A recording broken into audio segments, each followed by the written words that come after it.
é o canal. Você tem toda a responsabilidade.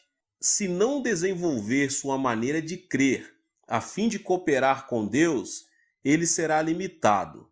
Deus é tão grande quanto você lhe permitir que ele o seja. Ele também é tão pequeno quanto você o obrigar a ser. Quando os pecadores vêm a Jesus, quebrados e infelizes, primeiramente lhes ensino que Deus habita em seu interior e que possui todo recurso em Jesus Cristo.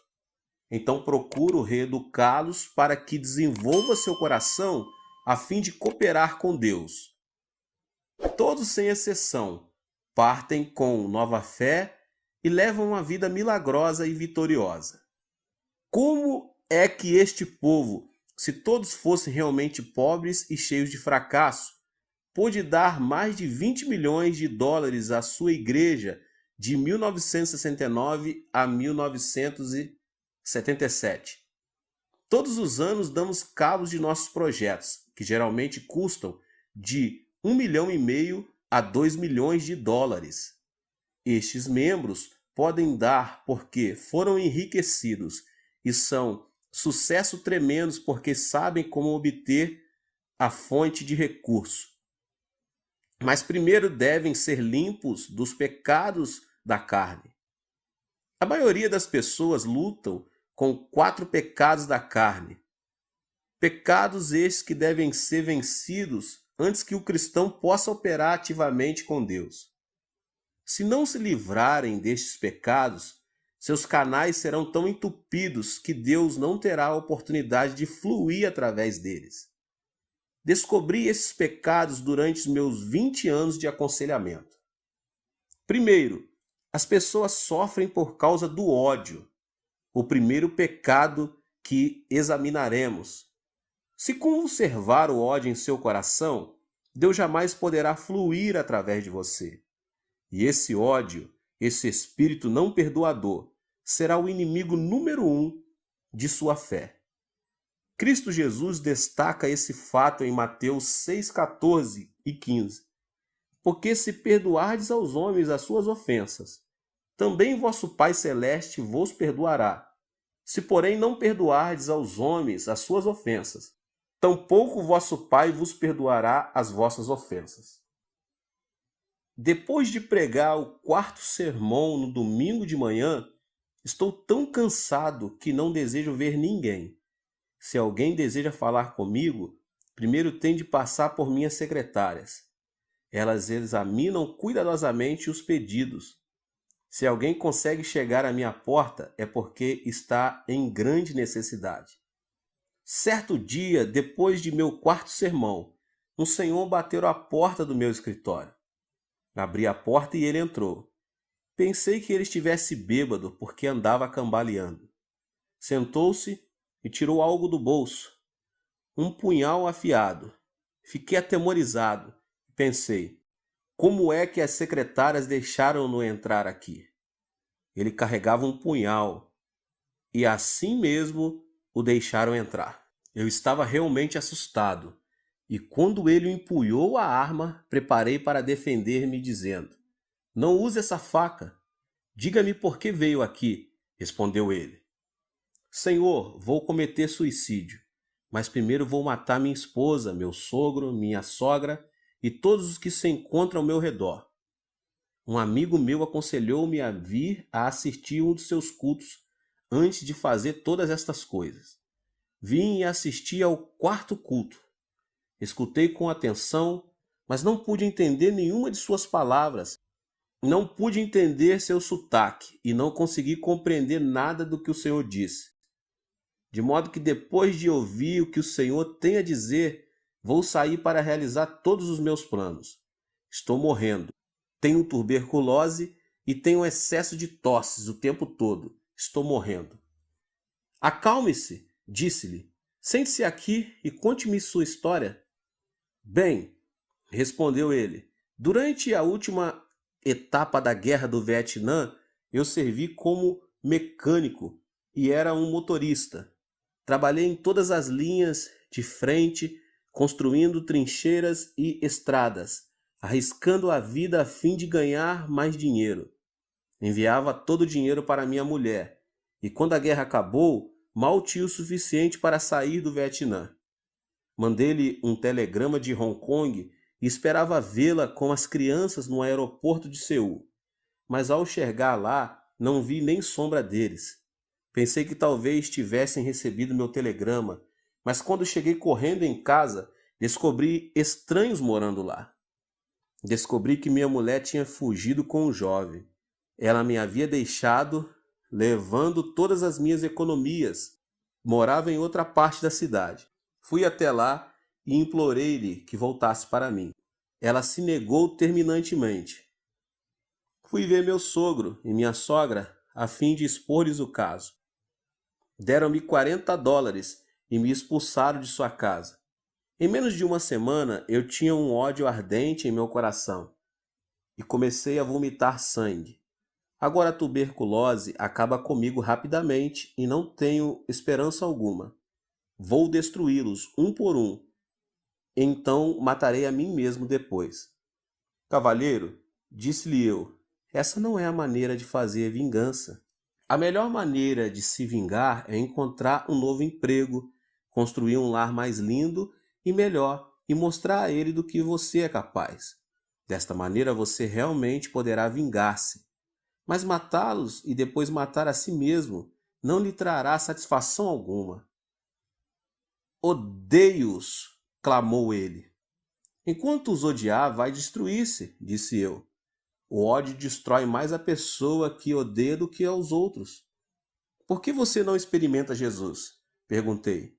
Quando Jesus entra em seu coração, todo o poder de Deus vem e habita em você. O poder de Deus fluirá através de você. Deus o tocará, o curará e restaurará a sua vida. Você poderá construir sua vida e isso seria vingança verdadeira contra seus inimigos. Enviei-o à montanha de oração, onde ele aceitou a Jesus Cristo como seu salvador pessoal. Contudo, ele não podia perdoar de todo a sua esposa. Pedi-lhe, pois, que bendizesse sua esposa. A melhor maneira de perdoar sua esposa é bendizê-la. Abençoe-lhe o espírito, alma, corpo e vida. Ore para que Deus abra as portas dos céus e derrame bênção sobre ela. Não posso abençoá-la, exclamou ele. Não a amaldiçoarei, porém não a bendirei. Respondi, se não a abençoar, não será curado. Ao abençoar, as bênçãos começam em você. Você vai aproveitar mais de suas bênçãos do que ela.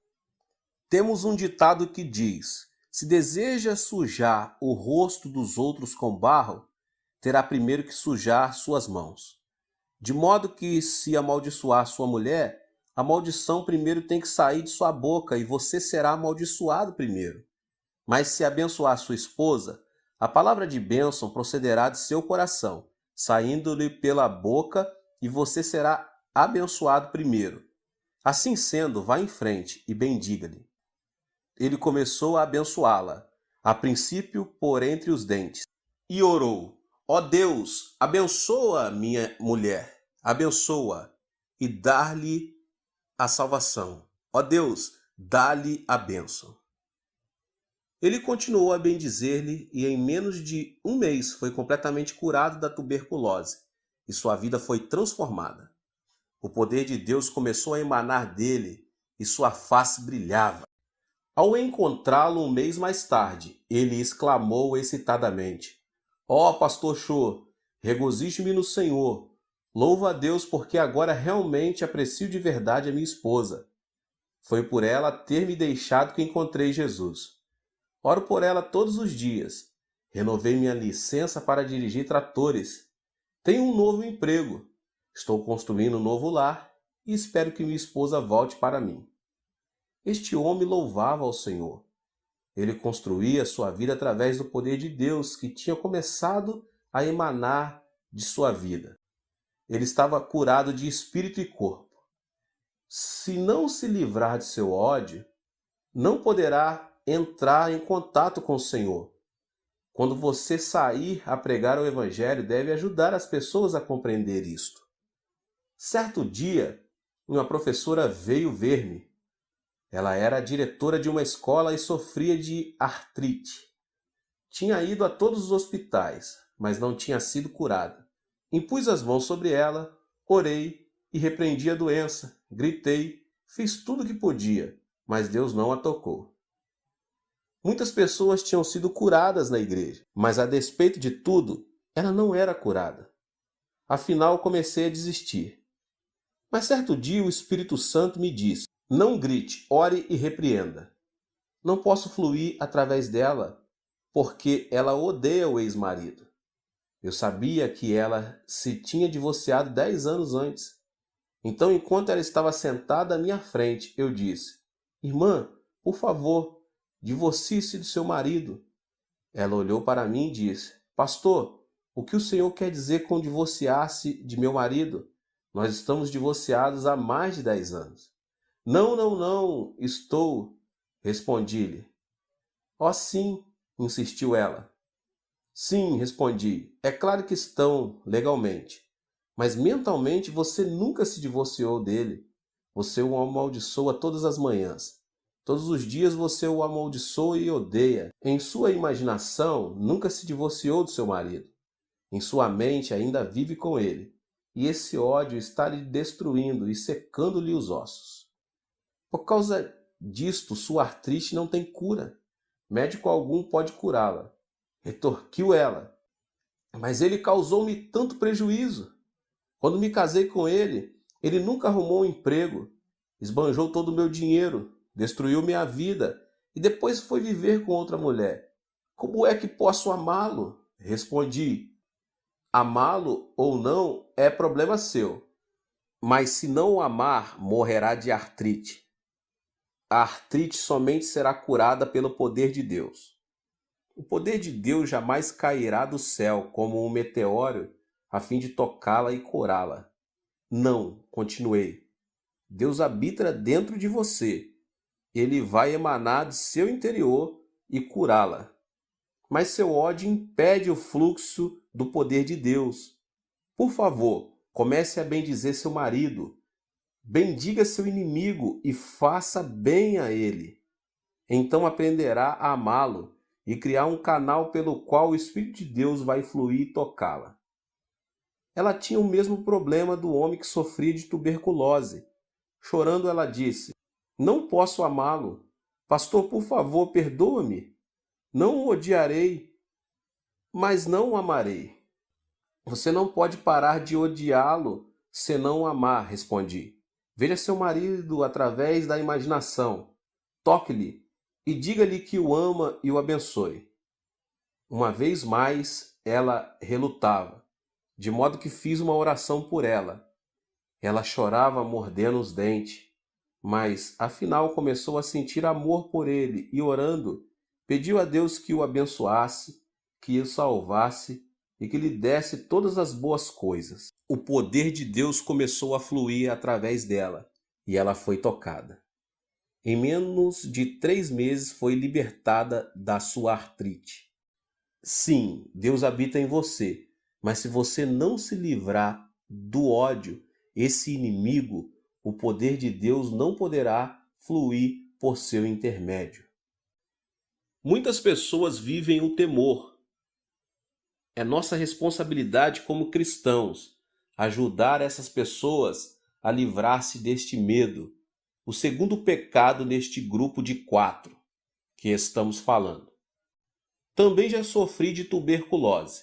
Sofri de tuberculose porque estava constantemente vivendo sob o temor da tuberculose.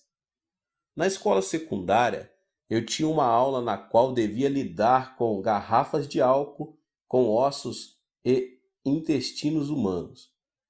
A simples vista dessas garrafas enchia-me de pavor. Certa manhã, o professor de biologia falava sobre a tuberculose.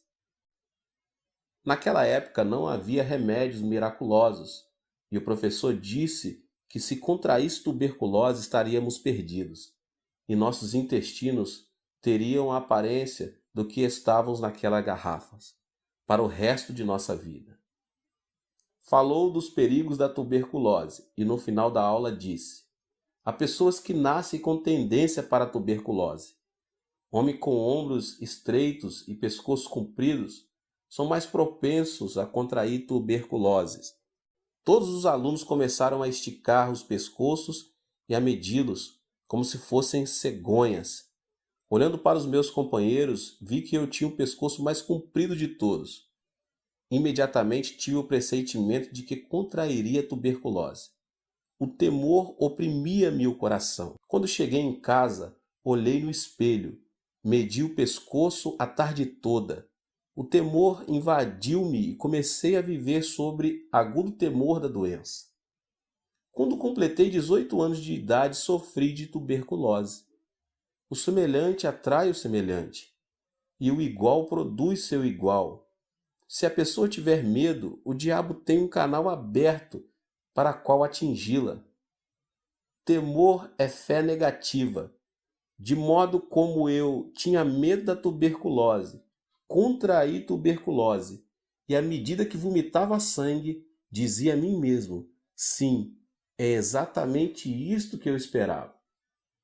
Eu tinha lido em certo periódico médico da Coreia que muita gente morre por hábito. Pensava comigo mesmo: como é que a gente pode morrer por hábito? Esses médicos não cristãos falavam do importante papel que o medo tem em nossa vida. Por exemplo, um homem de apenas 50 anos de idade, já avô, morreu de pressão alta. Seu filho, chegando aos 50 anos de idade, morreu de pressão alta.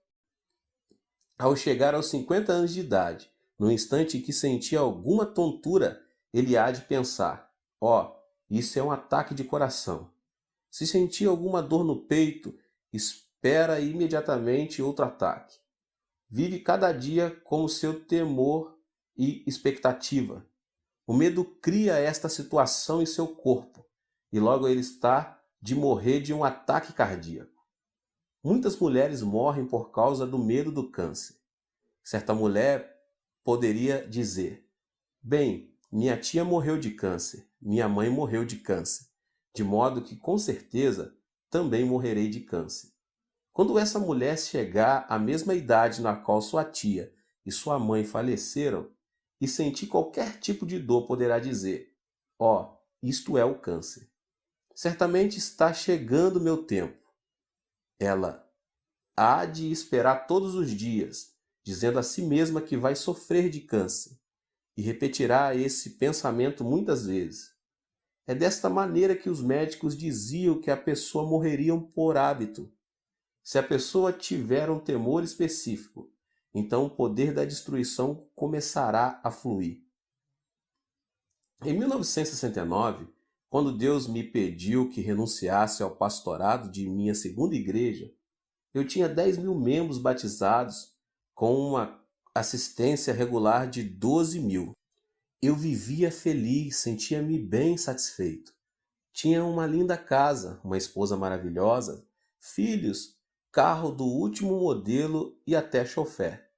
Então eu disse: Deus, vou ficar nessa igreja até que os meus cabelos se tornem brancos.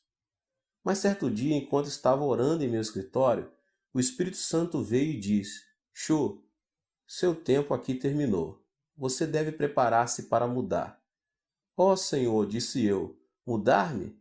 Já comecei uma igreja e esta é a segunda que começo e edifico. Desejas que eu vá abrir um terceiro trabalho? Por que deve ser sempre eu que dê início a novas obras? Estás escolhendo a pessoa errada. Dize a outro que vá. Assim comecei a discutir com o Senhor. Ninguém, entretanto, deve argumentar com Deus, porque ele sempre tem razão.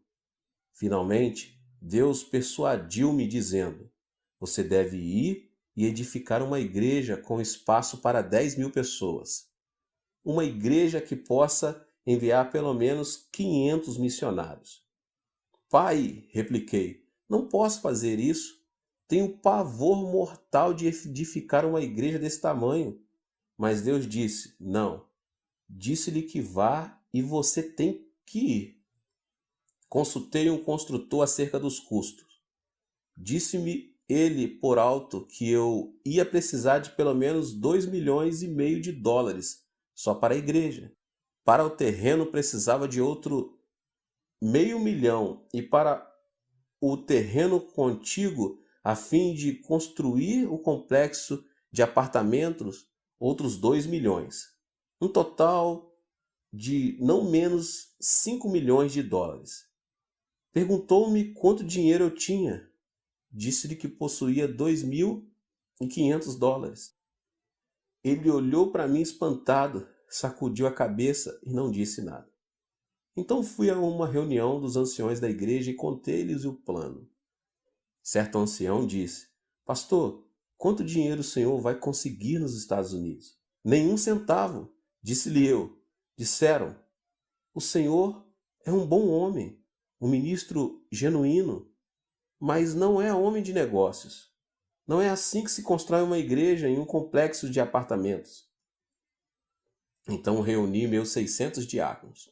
Quando lhes contei o plano, começaram imediatamente a agir como coelhos assustados, como se eu fosse impor-lhes um tributo de sangue. Senti-me desnorteado. Estava cheio de medo. Fui ao Senhor. Senhor, ouviste todas as palavras dos anciões e diáconos. Estão todos de acordo, de modo que o Senhor tem de pensar sobre este assunto de novo. Então o Espírito Santo falou ao meu coração: Filho, quando foi que lhe pedi que fosse falar aos anciões e com os diáconos? Então, eu não devia? Perguntei. O Espírito respondeu: Mandei que você construísse uma igreja, não que a discutisse. Esta é a minha ordem. Levantei-me dizendo: Sim, se esta é a tua ordem, cumpri-la-ei. Fui à prefeitura e comprei a crédito quase 2 hectares no campo mais caro, situados em frente ao edifício do Congresso, um dos lugares mais cobiçados de toda a Coreia. Depois fui ao construtor e assinei um contrato com ele para a construção da igreja e do complexo de apartamento. Tudo a crédito. Pensei com meus botões: eles construirão a igreja. Eu confiarei em Deus e verei o que acontece.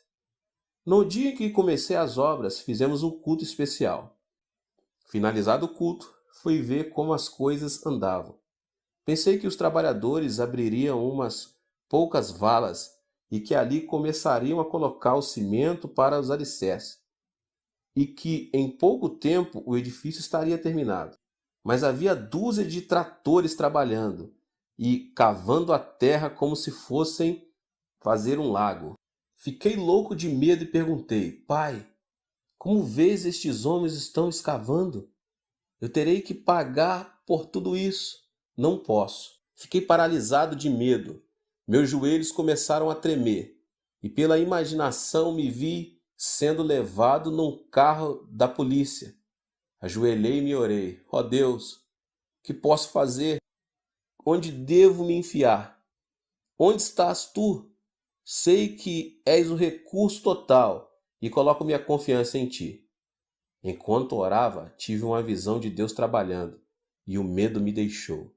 Quando abri os olhos e de novo vi as obras, voltei e senti-me cheio de medo. Por isso, durante o tempo que a construção durou, vivi mais com os olhos fechados do que com os olhos abertos. O mesmo princípio é verdadeiro em muitas situações. Se você olhar para as suas circunstâncias com seus olhos e com seus sentidos, Satanás o destruirá com temor. Mas se fechar os olhos e olhar para Deus, então poderá crer. Há 2 tipos diferentes de conhecimento: conhecimento sensório e conhecimento revelado. Devemos viver pelo conhecimento revelado, encontrado do Gênesis ao Apocalipse, não por conhecimento sensório. Devemos instruir as pessoas a desistirem do temor de seu ambiente, de suas circunstâncias. Se não o fizerem, não poderão desenvolver a fé, nem Deus poderá fluir através delas. Peça-lhes que lhes entregue seus temores ao Senhor. Ensine-lhes a colocar sua fé somente na palavra de Deus. Muitas pessoas vivem com complexos de inferioridade e estão completamente frustradas. Esse sentimento de inferioridade é a terceira área problemática que discutirei agora nesta pregação. Se as pessoas sentirem-se inferiores por viverem numa área de favelas, você não as poderá tirar dali. Talvez tenham fracassado em seus negócios e se resignaram a ser fracassos. Mas enquanto tiverem essa atitude, você não as pode ajudar. Você deve pedir que cada um entregue seu complexo de inferioridade a Deus e permita-se ser reconstruído pelo amor de Deus. Certo dia, um menino matou o irmão menor com uma faca. A notícia causou sensação imediata. Os pais amavam o menino falecido com grande ardor. Louvavam-no constantemente na presença do seu irmão maior. O irmão maior começou a sentir-se desprezado e inferior. Certo dia, quando os pais estavam fora, o irmão menor chegou da escola e o mais velho o matou. O complexo de inferioridade é muito destrutivo. Uma vez sofri de um complexo de inferioridade. Depois de lutar durante 2 anos em meu primeiro trabalho pioneiro, a igreja começou a crescer. Mas em uma igreja muito barulhenta, uma verdadeira igreja pentecostal. Muita gente recebia o batismo no Espírito Santo e muitos eram curados de diversas doenças. Certo dia, o executivo principal de nossa denominação mandou chamar-me.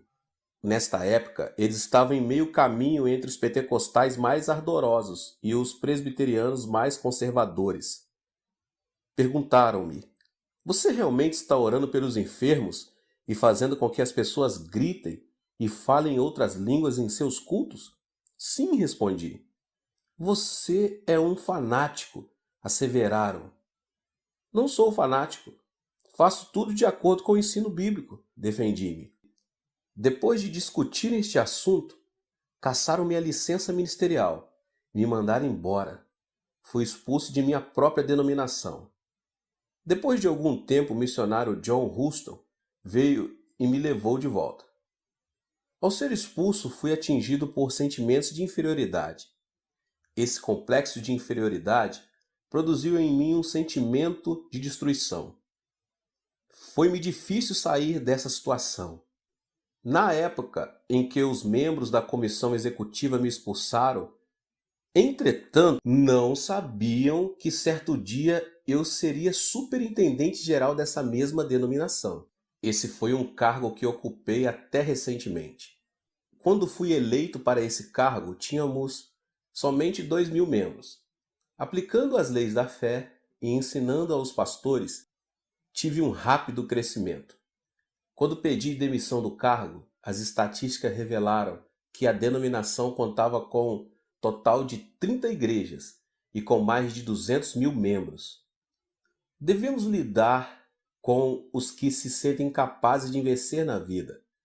Devemos tirá-los de sua depressão e pessimismo, edificá-los no amor de Jesus Cristo e dar-lhes fé, dizendo-lhes que nada é impossível ao que crê.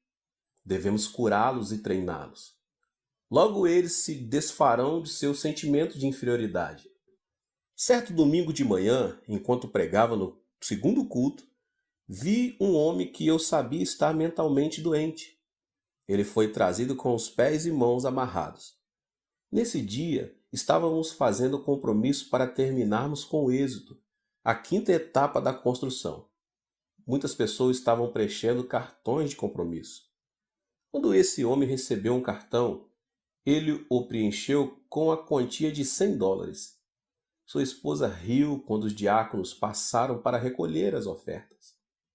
Não acredite nele, disse ela. Ele está doido. Mas depois do culto, quando o fui ver, ele estava completamente curado pelo poder do Espírito Santo. Estava de novo em perfeito juízo, plenamente consciente do que fazia e dizia. Tinha sofrido de um profundo complexo de inferioridade. Explicou: eu tinha uma fábrica de fertilizantes, mas fui à falência. Fiquei tão preocupado que perdi a razão. Então, levaram-me para um hospital psiquiátrico. onde recebi uma série de eletrochoques, mas nunca me curaram. Mas enquanto eu estava sentado ali ouvindo as suas palavras, subitamente saí de meu estado mental e tive consciência da realidade. Perdi meus amigos, meu prestígio e meu crédito. Tenho uma montanha de dívidas. Não posso fazer nada. Não sou ninguém. Você é alguma coisa, disse-lhe eu. Você não é inferior. Você veio a Jesus e agora todo o poder de Cristo e todos os seus recursos residem em você. Você é um homem de Deus. Levante-se vitoriosamente. Você tem dentro de si todo o poder e todos os recursos de Deus à espera de serem liberados. Que tipo de trabalho posso fazer? Perguntou-me. Não sei, respondi. Mas continue a ler a Bíblia e a orar.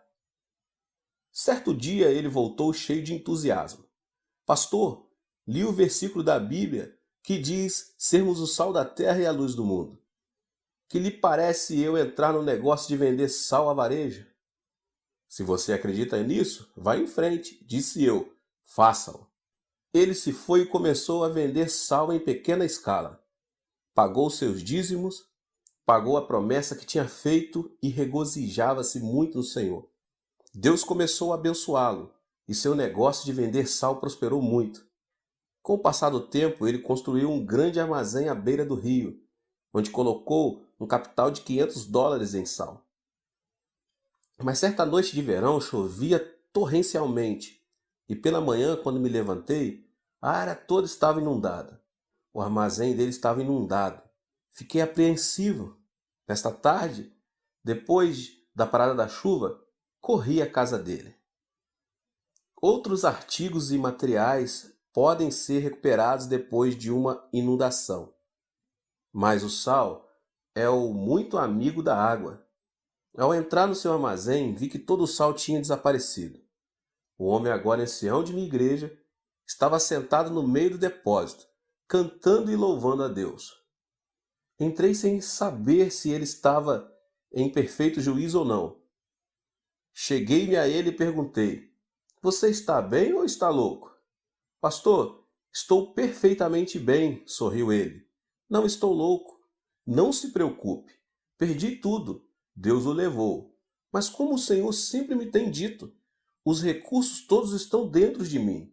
A água pode lavar meu sal, mas não pode desfazer os recursos da presença de Deus que habita em mim. Posso fazer brotar esses recursos novamente através da fé e da oração. Espere só. Dê-me um tempo. Levantarei meus negócios de novo. Já não sofria de nenhum complexo de inferioridade. Estava cheio de confiança.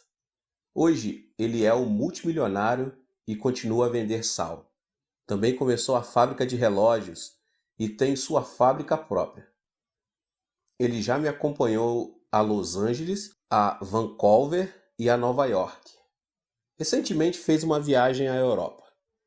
Este homem é somente um exemplo de como podemos ajudar as pessoas a se livrarem de seus sentimentos de inferioridade, dando ênfase a todos os recursos de Deus que lhes estão à disposição. Muitas pessoas também sofrem de sentimentos de culpa. Este é o quarto problema que deve ser vencido antes que o cristão possa trabalhar ativamente com Deus. Pois enquanto a pessoa sofrer de culpa, Deus jamais poderá fluir através dela. Precisamos ajudar as pessoas a se livrarem de seus sentimentos de culpa. Precisamos fazê-las compreender que quando se sentem indignas e cheias de culpa, simplesmente poderão vir ao Senhor e Ele as limpará.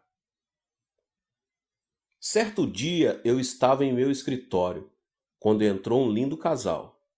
O homem era uma pessoa muito elegante e sua esposa uma senhora adorável. Embora essa adorável senhora tivesse mais ou menos 30 anos de idade, parecia velha, emaciada e quase nem podia abrir os olhos. O marido disse: Pastor, minha mulher está morrendo. Já tentei tudo: psicologia, psiquiatria, e todos os médicos, remédios imagináveis. Sou rico, já gastei milhares e milhares de dólares com ela, mas os médicos não puderam fazer nada. Agora desenganaram-na. Ouvi dizer que o Senhor realmente tem ajudado muita gente e que muitos foram curados por seu ministério. Disse-lhe que tudo isso era verdade e olhei para ela procurando o discernimento e a sabedoria de que ela precisava nessa situação. Orei silenciosamente. Senhor, ela veio até aqui. Agora o que faço?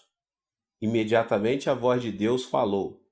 Ela sofre de uma doença psicossomática. Não é uma doença orgânica, é mental.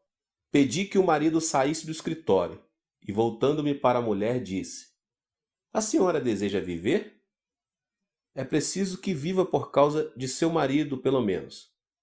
Se a senhora tivesse de morrer, já devia tê-lo feito, pois agora tem 3 filhos. Se morrer agora, deixando os filhos para o seu marido cuidar, realmente atrapalhará a vida dele. Portanto, de uma maneira ou de outra é preciso que a senhora viva para o seu marido e seus filhos. Gostaria de viver, disse-me ela. Então posso ajudá-la, mas somente com uma condição. Deve contar-me sua vida passada, respondi. Ela se aprumou na cadeira e com ira nos olhos respondeu: Será que estou numa delegacia de polícia? O senhor é um ditador? Por que me pede isso? Isto não é um interrogatório e não tenho que revelar meu passado. Então não poderei ajudá-la, respondi. Se a senhora persistir nesse curso de ação, vou pedir que Deus revele diretamente as áreas problemáticas do seu passado. Ela ficou espantada e, tirando um lenço da bolsa, começou a chorar. Depois de um longo suspiro, disse: Pastor, vou revelar meu passado, mas não acho que seja esse meu problema. Sim, disse eu. Esta é a causa de seus problemas. Meus pais morreram quando eu era bem jovem e praticamente fui criada por minha irmã mais velha. Minha irmã era como uma mãe para mim e meu cunhado como um pai. Tomaram conta de mim e morei com eles durante meu tempo de ginásio, colegial e faculdade. No meu 3º ano de faculdade, minha irmã foi para a maternidade a fim de dar à luz seu último filho.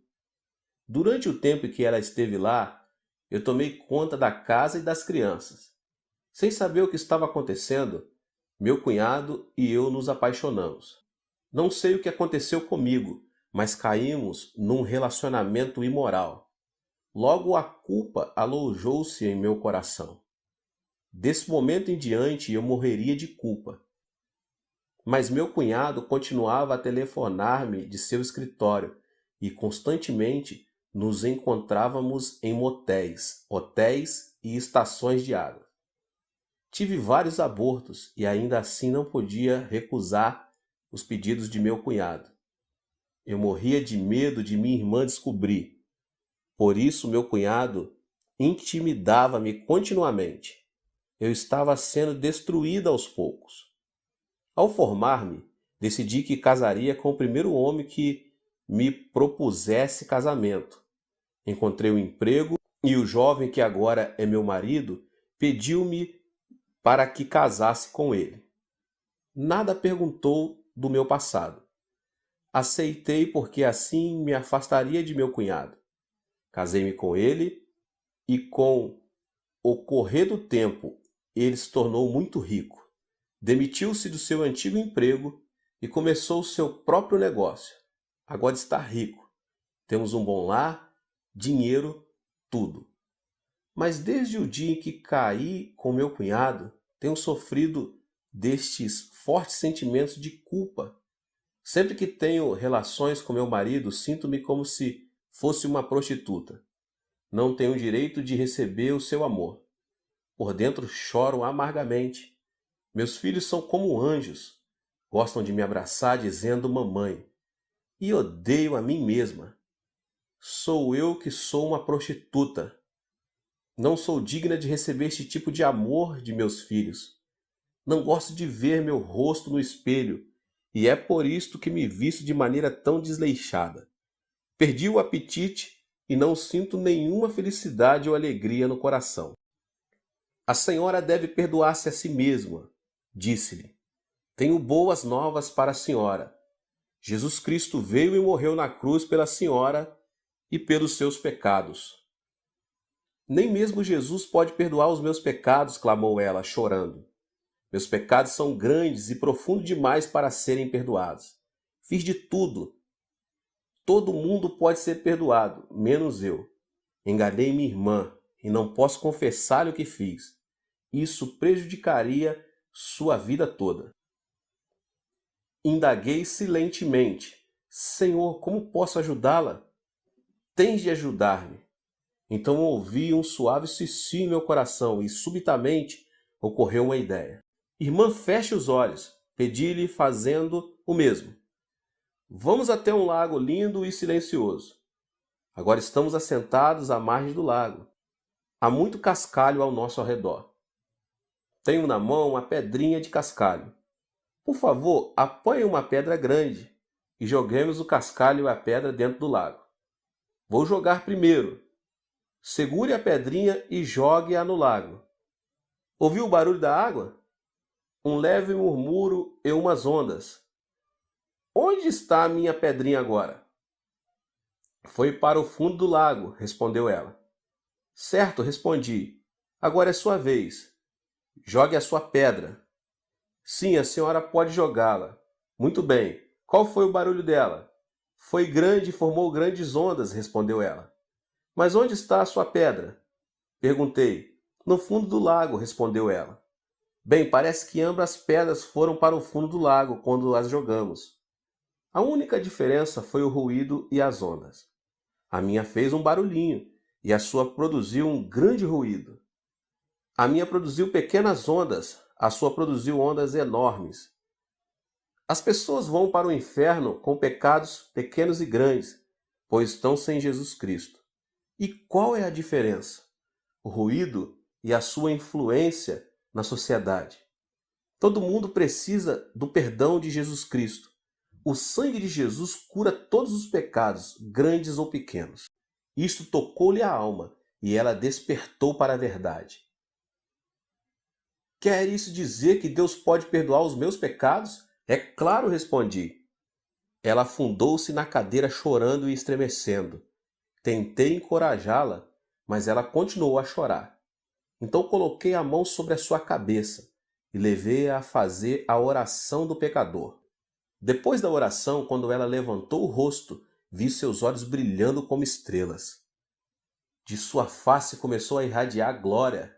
Ela levantou-se exclamando, Pastor, estou salva. Todos os meus fardos foram desfeitos. Comecei a cantar e ela a dançar. Até este momento ela nunca tinha dançado de alegria perante o Senhor, mas neste dia ela pulava e dançava fazendo barulho que o marido escutou e correu para ver o que se passava em meu escritório. Ao vê-lo, ela correu para ele e abraçou com força. Ela nunca tinha feito isso antes e seu marido estava assombrado. Perguntou, o que o Senhor fez com ela? Deus realizou um milagre, respondi alegremente.